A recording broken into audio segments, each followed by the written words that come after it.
So we might get started. So I just would really like to welcome everyone here this afternoon to the launch of the Walking the Talk project report and youth engagement guide.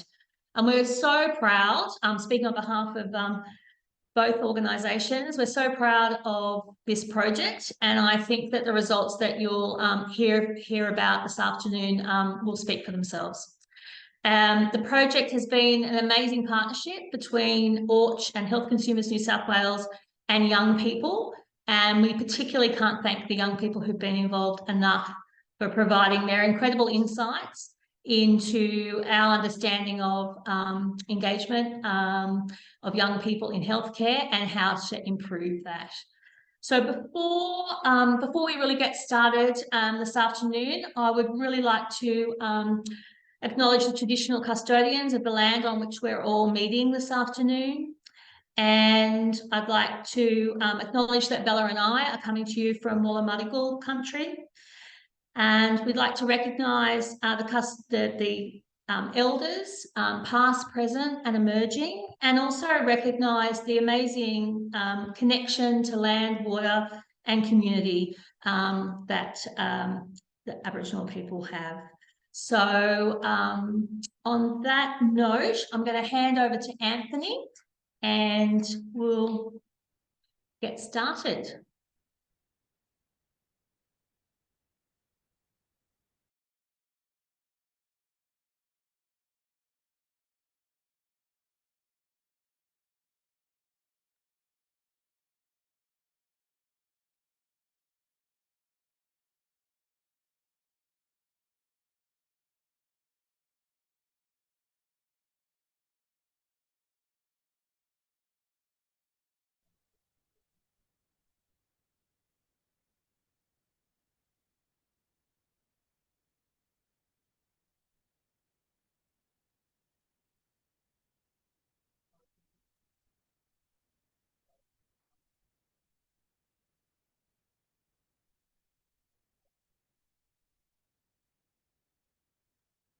We can't hear you, Anthony.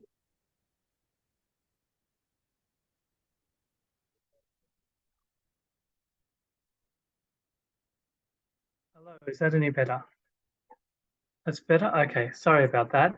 Look, thanks everybody. And yes, I'm on Gadigal land and really pleased to be joining you here today. As Lizzie said, this is a really exciting partnership between Health Consumers New South Wales, Association for the Wellbeing of Children in Healthcare and young people themselves. And before we go any further, I would also really like to acknowledge the support that young people gave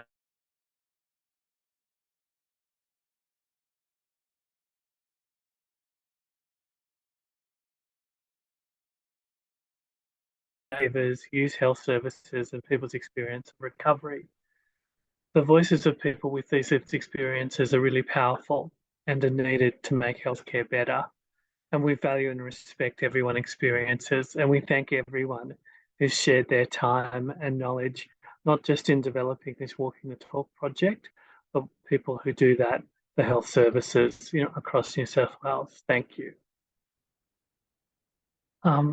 So we can just go on to the next slide. So today, we're really excited to be presenting the findings of this project. We'll quickly go through and a wonderful project officer, Bella, will introduce the team to you. We'll also give a quick overview of the project, go through what we achieved and the findings through the final report, introduce you to the Youth Engagement Guide, which is really the most exciting part of the day, and the insights that gives you and gives us all about engaging with young people. A reflection from the young people who was involved around the collaborative experience, and then we'll talk about next steps. So thank you all very much, and over to you, Bella.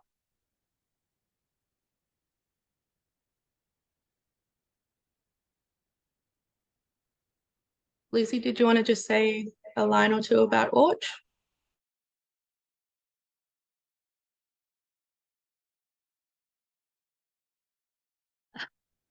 So we're just having a few audio issues here. I'm Lizzie Harnett, the Chief Executive Officer of the Association for the Wellbeing of Children in Healthcare.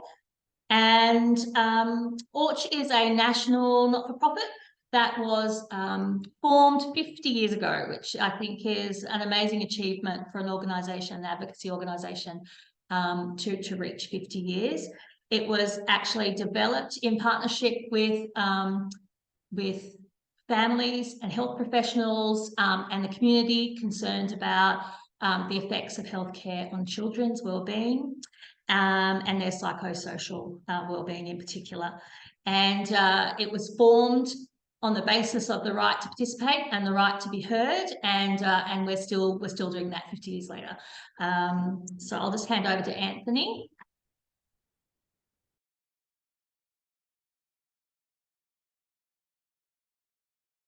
Thanks, Lizzie. And yes, and Health Consumers New South Wales, for people who don't know, we're only 12, so we're still a little bit way to go to meet ORCH's half century.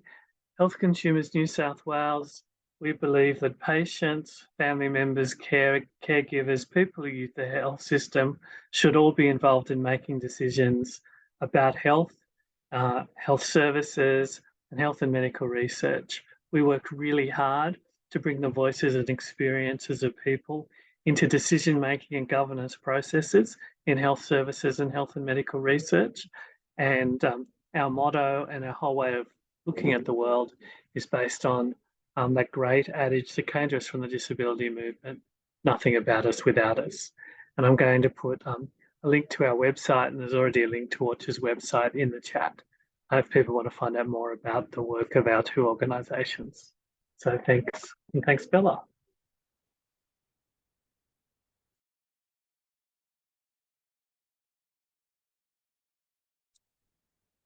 Alrighty, so I'm Bella. I'm the project officer on Walking the Talk at ORCH. I am also a young person with lived experience of chronic illness and navigating the healthcare system. So a lot of this work was sort of born out of that, as well as ORCH and Health Consumers New South Wales's passion for young people and hearing what we have to say.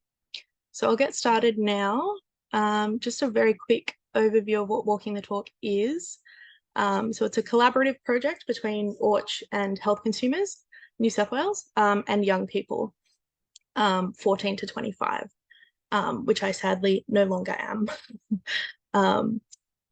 The goals of the project so far have been to engage with young people and to essentially listen to their experiences with both healthcare but also organizational engagement with some focus on COVID-19 and to use this information to inform a youth engagement strategy for both organizations moving forward.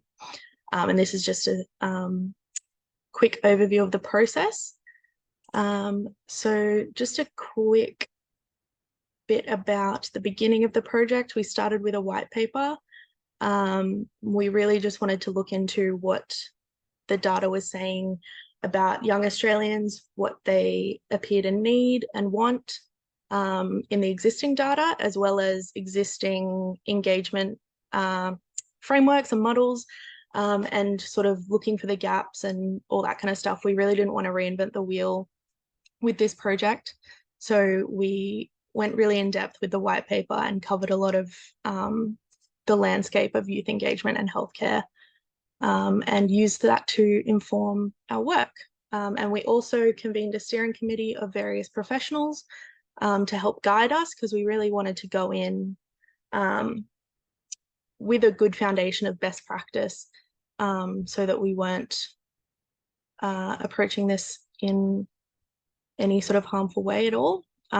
So yeah, if you wanted to look at the white paper, you can look at it there or on the documents page, same as the final report and the guide. And just quickly about our collaborators, we ended up with a group of 17 young people from 14 to 24. And you can see some of the demographics there. We had almost We had half that were culturally and linguistically diverse backgrounds, and almost half who identified with having a disability or a chronic illness. And majority of the collaborators were New South Wales residents, although we did have 3 people who were interstate. Orch is a national organisation, so yeah, and then moving on. So getting onto the engagement phase of the project, we designed 3 workshops to run with young people over 3 weeks. The first one focusing on healthcare experiences and engagement experiences. The second one, the same, but with a COVID focus. And then the third one, focusing on brainstorming ideas to help address the themes and issues that we identified in the first 2 workshops. The workshops were highly interactive and collaborative. We used Google Slides, which is a shared online document, so everyone can contribute simultaneously to the same document, which helped us really collaborate and create an equal playing field for everyone. People could contribute verbally if they wanted in the Zoom chat, in the Zoom meeting, in the Zoom chat, written if they wanted to, or even just writing notes in the document itself, which we found allowed for a greater variety of experiences and opinions, because those who may not have felt comfortable speaking or just didn't feel like it that day were able to still contribute through those written forms, which we had feedback that was very valuable to the young people. And also, as you can see, we highly valued feedback throughout this process. We got direct feedback during the 3rd workshop. We asked, how do you guys all think we did? And then we also gave participants a feedback survey for written feedback, which we all took all of that into account in developing the report and guide as well as the findings from the workshops. Once we had drafts of the documents, we again asked for feedback before finalizing these documents, asked the young people if they were happy with all the quotes that we had included, things like that, anything they wanted taken out, any just general edits they wanted done. And then once we finalized, we held a feedback workshop, which was also, again, very interactive and collaborative online, with both the young people involved and the steering committee all together, which was a really good afternoon, gaining a lot of insight into feedback just on the documents in general, but also what they wanted to see come out of Walking the Talk in the future. So moving on to the final report, section 1 is about workshop 1 and the findings. So this again focused on general healthcare experiences and organizational engagement experiences. And then we went through all of that after the workshop and did a thematic analysis and found 8 key themes, which I'm going to go over now. So the first one was ageism and adultism. So this included experiences of dismissal, disbelief, biased assumptions, distrust from healthcare providers and other adults in their lives, a real lack of autonomy felt within healthcare situations, and experiences of being talked over or even just not talked to by healthcare providers. So they would defer to parents even when the young person is sitting there wanting to be involved. And we also saw that all of these issues can lead to pretty serious consequences for young people, things like misdiagnosis or not getting diagnosed with something due to these biases, incorrect treatment, and delayed appropriate care. The next theme was consumer provider relationships. So issues that young people spoke about as impacting their relationships with their healthcare providers were things like a lack of trust, a real lack of continuity of care, language barriers, both between English and other languages, and also with sort of medical jargon, And also a lack of privacy and breaches of privacy, again, with sort of deferring to parents without young people's consent, things like that, impacted these relationships. Next up, we have accessibility. So this included things like location, physical accessibility, long wait times for healthcare.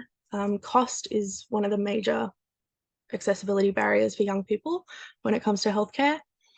Young people identified a real lack of preventative care, a lack of rural-based services, and a lack of accessible information tailored to young people about healthcare, system navigation, things like that. And also a lack of acknowledgement of intersectional needs. Next up, we have inclusion, community, and engagement. So discussion in this area included a desire for more general peer support regarding healthcare system navigation, more clearly inclusive and accessible environments, so really explicitly LGBTQ friendly, things like that. Flexibility around times, needing to reschedule, things like that. And consideration of the physical environment of healthcare spaces in terms of just feeling sort of warm and welcoming to young people. Next theme is navigating the system. So this included acknowledgement that not all young people have adults in their lives who are able to provide that support while young people become young adults and have to navigate the healthcare system for the first time on their own. More accessibility around cost and ease of navigation, and the desire to see more education about healthcare system navigation for young people before they reach young adulthood. So perhaps integrated into school curriculums, things like that. Next theme is service features. So this included, sorry, one second. Not sure what that was. Service features. So this included discussion of complaints processes, including a really strong sense among the whole group of being unable to make a complaint about a healthcare provider due to sort of feeling like they don't have power in that situation.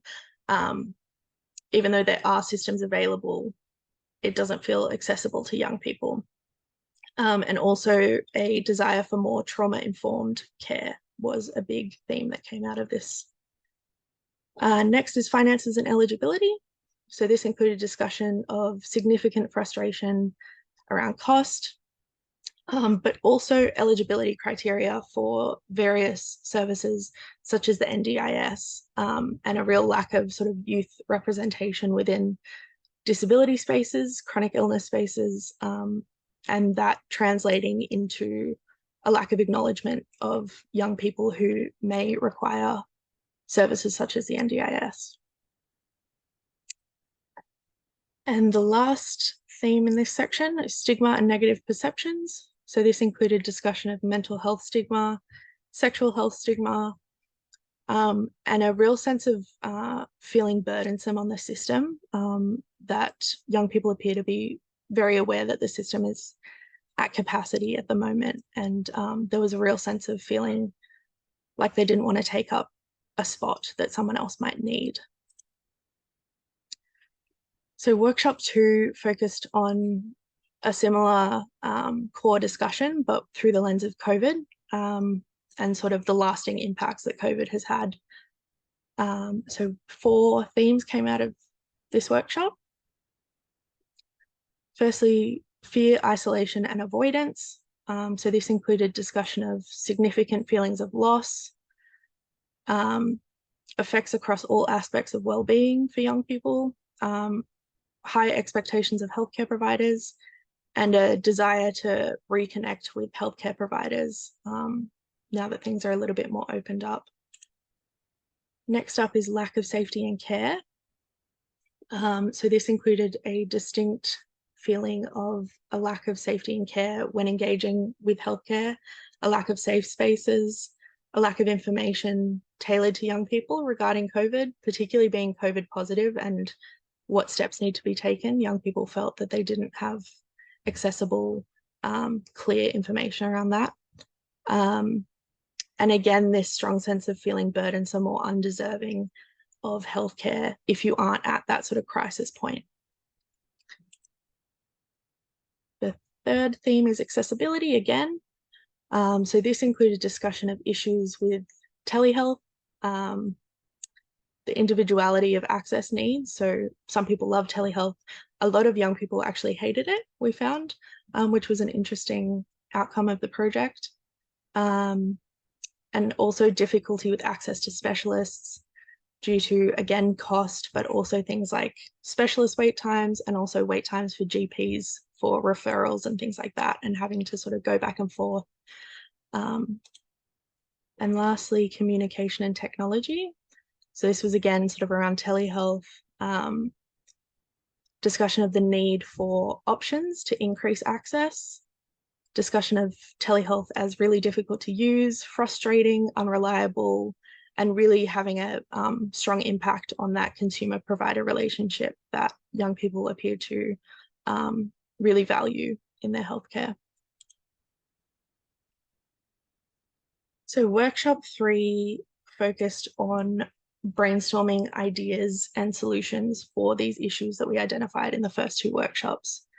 So we collected all of those themes and presented them to the young people in workshop 3, and they all voted on which ones they felt were most important or needed addressing the most, which turned out to be adultism and ageism, the consumer provider relationships, accessibility, and finances and eligibility.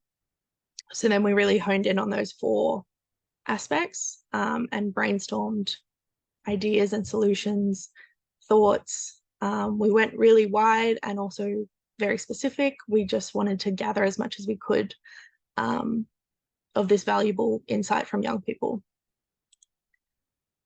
So the first area of solution that we came up with was advocacy and autonomy education for young people. Ideas included education regarding healthcare rights for young people, their rights around consent and privacy, information about their capacity and autonomy within the healthcare system, and other information about relevant healthcare ethics and law, things like that. The next one was cultivating community. So ideas in this area included further research regarding peer support, particularly around system navigation and chronic illness, and development of staff training regarding working with young people. So that's both healthcare providers, but also organizational staff if they're going to be engaging with young people. Next up is prioritizing what young people find important. So ideas in this area included a focus on costs, developing resources for young people, about things like Medicare. So really, again, really tailoring that information and resources to be clear, relatable, relevant for young people, and accessible. And also advocating for more preventative care over crisis responses, particularly in mental health. And the last one is providing options and information. So similar to the sort of education side of things, ideas included simple, accessible, youth-oriented information, and educating young people about their options within healthcare and within those interactions with their healthcare providers, and providing sort of information and scenarios of how those interactions can go and the rights that you have in those situations.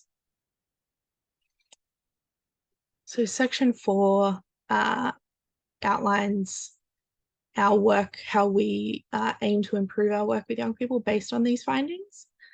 Again, we took all of the findings from the workshops, but also the direct feedback that we got from our collaborators, and really collated all of that into a youth engagement strategy, which includes 4 key commitments and also the development and implementation of the youth engagement guide.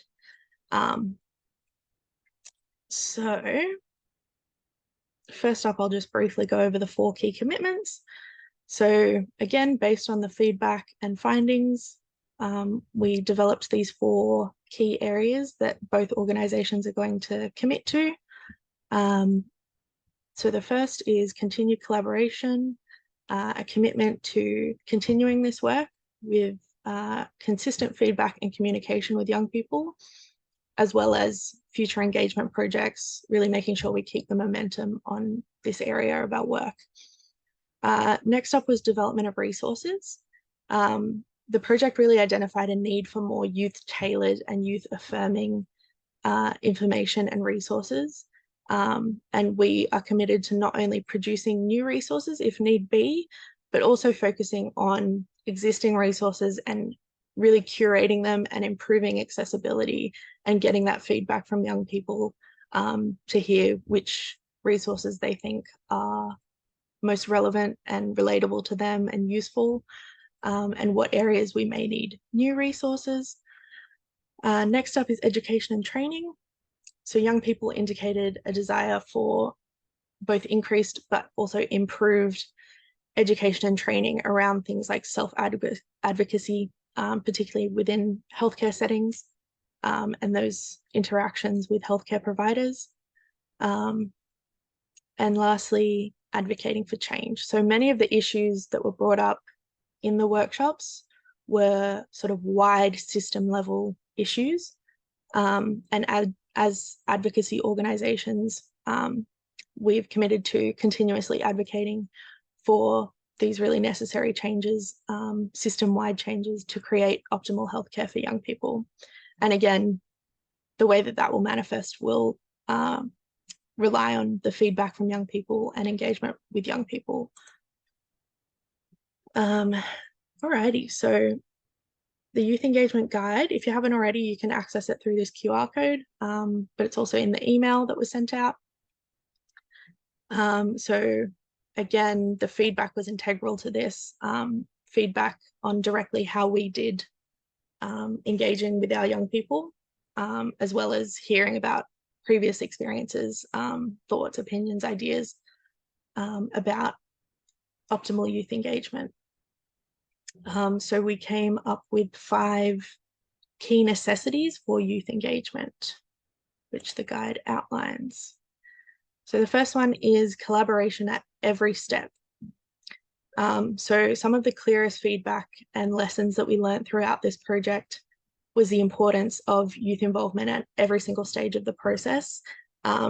This is something that we didn't do in this project, although I am a young person, but not anymore. I'm turning 27 this year. But yes, I was a young person at the beginning of this project, but more involvement would have been fantastic and something that we strive for in the future. So if you're looking at the guide, each necessity has suggestions for how to put them into practice as well. We thought it was really important to offer those sort of suggestions of practical, actionable things that you can do with the guide. So this is these quotes are some of the feedback that we got that we took into consideration. The next necessity is an intersectional lens. So one aspect of this is taking age into consideration when we're talking about intersectionality, and really considering it as a core aspect of a young person's identity, because it does have such wide impacts on things like healthcare, power, relationships, interactions with older people, all of those sort of things. So really taking age into that intersectionality discussion and considering the impacts of that. Next up is feedback and follow-up. So again, one of the strongest messages we got throughout the project regarding particularly organizational engagement was the desire for better and more feedback mechanisms, and also more follow-up from organizations engaging with young people. So as you can see from the quotes here, seeing the outcomes of their engagement was really important to young people, not just sort of being involved in a project and then never hearing about it again, or seeing the final results pop up somewhere but not having heard directly from the organization about the impact that their involvement has had, was something that a lot of young people had experienced, and want to change in future engagement. Next up is similar. Consistency and clarity was a strong theme, as well as sort of transparency and honesty. Something that we heard throughout was that young people really want to hear the outcomes of a project, even if they're not the expected outcome that everyone involved had going into the project. They want consistency from people engaging with them. So for example, maintaining regular contact or providing regular updates to all the young people involved. Even if it's just little things, that sort of rapport is maintained through that communication, and really helps young people feel supported in their engagement. And then lastly, and arguably most importantly, is the need to be truly open to change. So many young people, again, spoke about engaging with projects or organizations and not seeing any impact or change at the end of the day. And this sends a really tokenistic message to young people, that organizations may be willing to listen to what young people have to say, but not actually take it on board and do something with it, particularly if it goes against what the organization thinks is right or what they should be doing. So really being open to change and being explicit with the young people you're engaging with that you are genuinely open to change, and exhibiting that through behaviors such as the consistency, the follow-up, the feedback mechanisms, all that sort of stuff.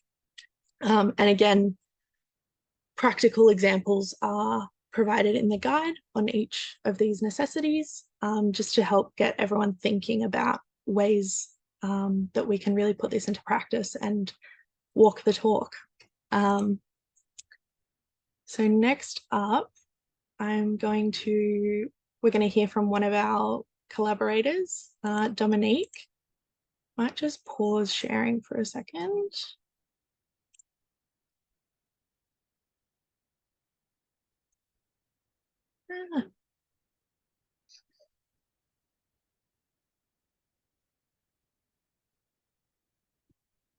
Alrighty. Oh.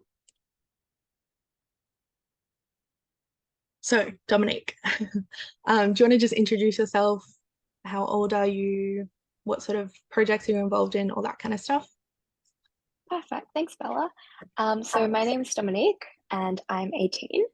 And I'm really passionate about healthcare accessibility, and in particular, accessibility to mental health spaces for young people, as that's currently a huge issue.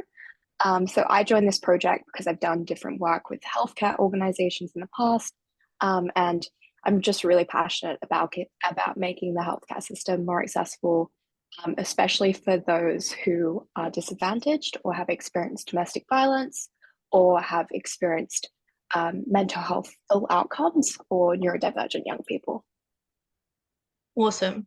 So what did you think of your experience with Walking the Talk overall? Was it sort of a positive experience? Did anything stick out to you? Anything like that? I think collaborating with such a diverse range of young people with great experiences to share, like negative experiences and positive experiences, but just being able to work with young people who really have lived experience and valuable insights into the healthcare system was really important. And then I think the team, such as yourself, Bella, really facilitated a space to be able to share back what we think would actually improve the healthcare system and what that looks like. And there was definitely active participation at every stage of the project that we were involved in. Awesome. I'd love to hear also what you thought about the Google Slides and the way we sort of were able to collaborate at the same time. Did you find that useful or the same as any other sort of engagement technique? I definitely think it was a better approach. I've had some organizations where I've worked with them before and I haven't felt like there's truly been an accessible way for everyone to participate. Especially like, even if some days, you know, you're having technical difficulties, it was really great to be able to use the chat box function and to participate and contribute in any way that you saw fit. And so I really liked that. I also really love qualitative research. So I loved that there was more qualitative research on this project, and it definitely made it more accessible, I think. Awesome. Alrighty. How did you also feel about the sort of feedback methods and the frequency? Did you like the opportunity to follow up and provide feedback several times throughout the process, or would you rather just once? How did you feel about that? I think feedback mechanisms throughout every step of any project like this one is really important. And I think like it really stresses the importance of accountability, which we've touched on in our report. And so I really like that some of the youth engagement strategies and protocol that we've actually detailed were used in stages of this report and actually conducting the workshops. Cool. And what do you want to see come out of walking the talk? What sort of stuff would you like us to maybe produce or anything like that? Think big or small. I'd love to hear all your ideas. I think like all the young people on this project, we just really want to see large scale change in the healthcare system. So a lot of what came out of this report will also require advocating to different bodies of government or different levels of government. But I just would love to see a healthcare system where everyone is serviced, regardless of their ability or what they look like or how they present. And I think that that's what we're really striving towards with this project. And I think if you look at a micro and a meso scale as well, it's really important to have youth engagement strategies as the first step for elder healthcare professionals and people who are making policies. How do they meaningfully interact and engage with young people in a way that isn't tokenistic, that is genuine partnerships? And I think this report and connecting with everyone, we all really stress the importance of consumer and provider relationships. And so I would love to see consumer and provider relationships be kept in check and held accountable so that young people are really accessing a healthcare system that does service and tailor to all of their individual and diverse specific needs. Amazing.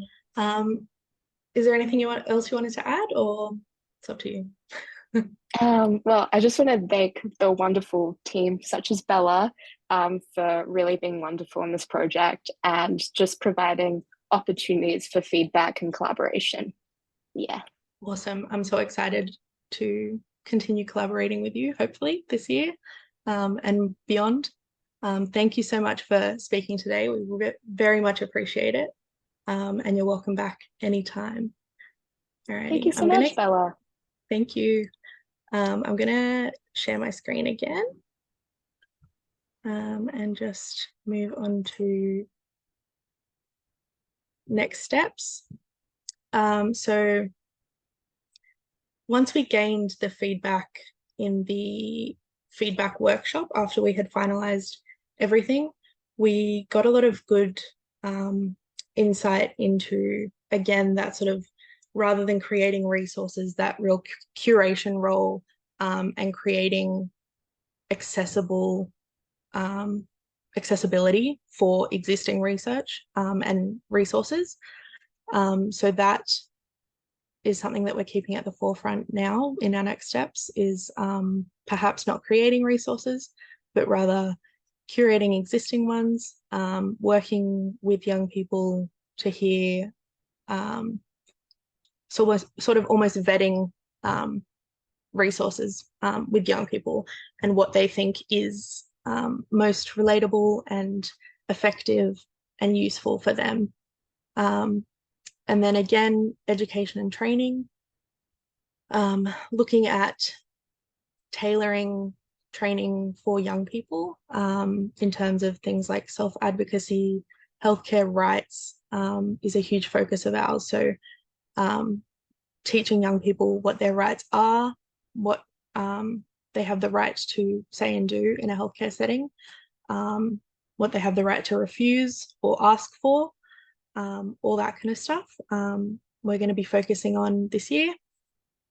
And Healthcare New South Wales already has consumer representative training courses available. So we'll be sort of using that as a foundation, building off of that, developing youth-friendly, youth-affirming aspects to that training. And next, a focus on diverse experiences. So you may have seen in the demographics in this project, we had one collaborator who was Indigenous, but a greater focus on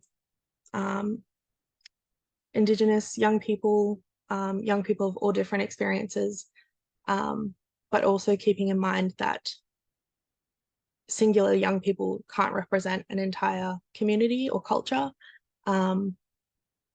So yes, bringing in that diverse experience and those intersections, but also maintaining the knowledge that they can't represent everyone and they probably don't want to, and keeping that in mind and at the forefront is something that we're going to be focusing on.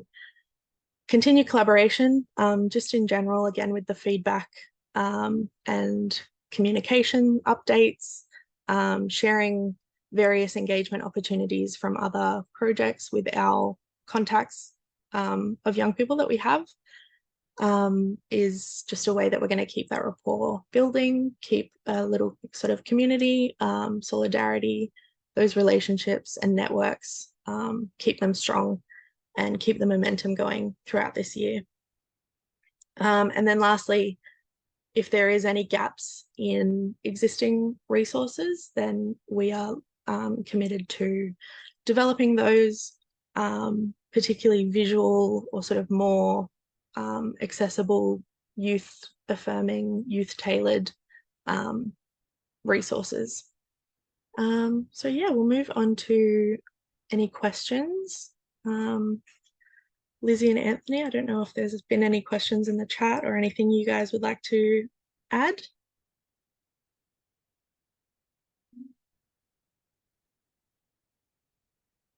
Oh, I'm back.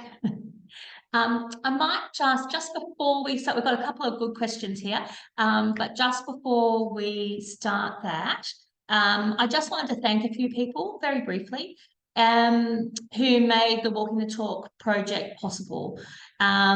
So 3 organisations that we'd like to thank who helped ORCH and Health Consumers New South Wales actually fund the project was Consumers Health Forum.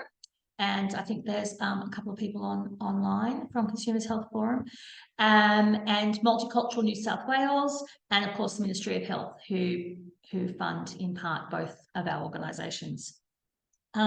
Also a huge thanks to the steering committee, and especially the young people involved in the project for their time and their insight, their passion and commitment to improving engagement with young people.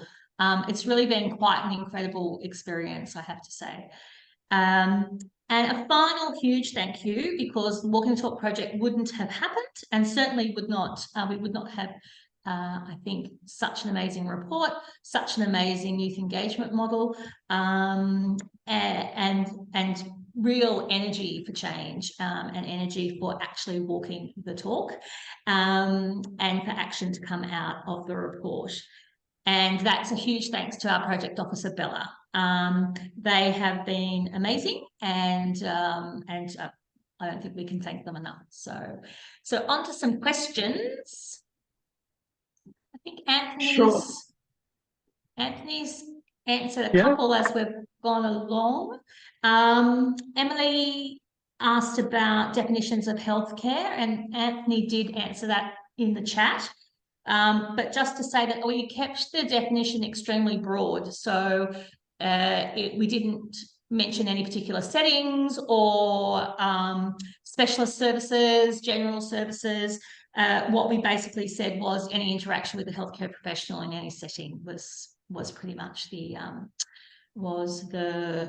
definition that we use. We tried to keep it as broad as possible, as I said. Lauren's mentioned that we've talked about education, and are we talking about education for young people, but as well are we talking about education for health professionals? And I think that we are definitely talking about education for both groups. In regards to education for health professionals, we've talked a lot in the working group that there's enormous will in the system and desire to engage effectively with young people, but the skill is sometimes lacking. And so hopefully some of what will come out of this project is trying to work towards that skill level in the system. And yeah, so there was other questions. Anthony and Bella, jump in. Sure, there was a comment and a question from Chelsea at Health Consumers Queensland. Hi, Chelsea. And Chelsea reminded us about the great work that Health Consumers Queensland did around their own work with engaging young people. And some of that certainly inspired what we did here. And Chelsea, if you're still online, please feel free to share a link to your great work there, because that's what we're all about, is sharing the good things that everybody else is doing. And also part of that question was, what are we going to do now? And, in terms of how we're working to implement this with hospital and health services, and, how this will help people implement Standard 2. And which is about partnering with consumers. And really, well, that's the next big challenge, isn't it? And that's what this webinar, is about. This is really the end of the beginning, the end of the first stage of the project. And now that we've got this resource and out there, we're sort of working to get it out there, and now we'll be working with and talking to health services about how they can use it and adapt that guide to meet their needs. So watch this space, and definitely really interested in talking to and health services and people in the health system about how we take it to that next step. So yeah, watch this space. I don't know, Lizzie, if there's anything you want to add to that. No, Lizzie, are you there? Yep, I'm here. I don't know if there's anything you wanted to add to that. No, I think that was a good summary of next steps. And were there any questions? Were there any questions that aren't in the chat? There was a question about us connecting with thank you. There's some really lovely comments, yeah. I have to say, in the chat. So thank you so much, everyone. And thanks, There's Claire also Davis. a poll that should be available in the Zoom. I'm not 100% sure how it works, but I've activated it, and just some feedback on your thoughts about today. And also, yeah, you can find all of our social media, all of our website pages, resources, information with that QR code to sort of follow along, and yeah, watch this space for this year, what we continue to do with this project.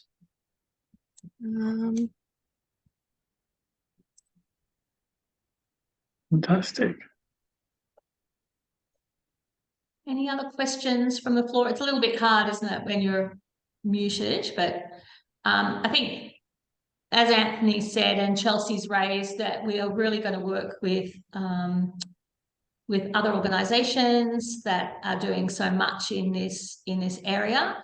And we really don't want any duplication of effort. We really want to work with the resources and the frameworks and the groups that are already doing a lot of this work, and then look at the gaps and try and help address some of the gaps in what's happening now. So.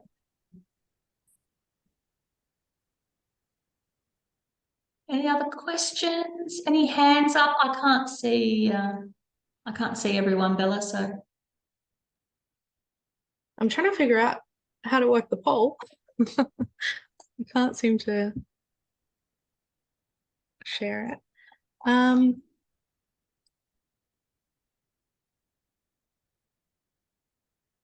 Anyhow, maybe you can definitely contact Bella is the best point of contact for questions or for suggestions, for more information about the project report, the youth engagement model, and what's next steps. And certainly if you'd like to keep up to date with Walking the Talk, we'd love that. And just give us your details. So there is a form on the Walking the Talk website, which is currently hosted on the Orch website. So go there, make sure we've got your details. We'd love to let you know what's happening, and we're really looking forward to the future. I think a few people have said they're feeling inspired, and certainly we as a team at Health Consumers New South Wales and Orch are feeling really inspired about this work, and looking forward to what comes next. So we might finish off there, I think, Bella and Anthony. I think we're like It's fine. 2 minutes early, which is exciting. That very rarely happens. There's people who are wanting to rush off and catch trains and get home in time for dinner, so we'll let you do that. Give you a couple of minutes early, There's so many lovely comments in the chat. Thank you everyone for the support. It's very inspiring and motivating. And yeah, thank you everyone for coming along today and checking out our work. Follow us on Instagram to stay updated or fill out the form, especially if you want to get involved. And you can also just email me on the email on the screen. And yeah, thank you everyone. Thank you to the young people who came today as well. We very much appreciate your support and involvement. Yeah. Fantastic. Thanks, Alrighty, everybody. thank you, See you all everyone. later. Bye-bye. Bye. Bye.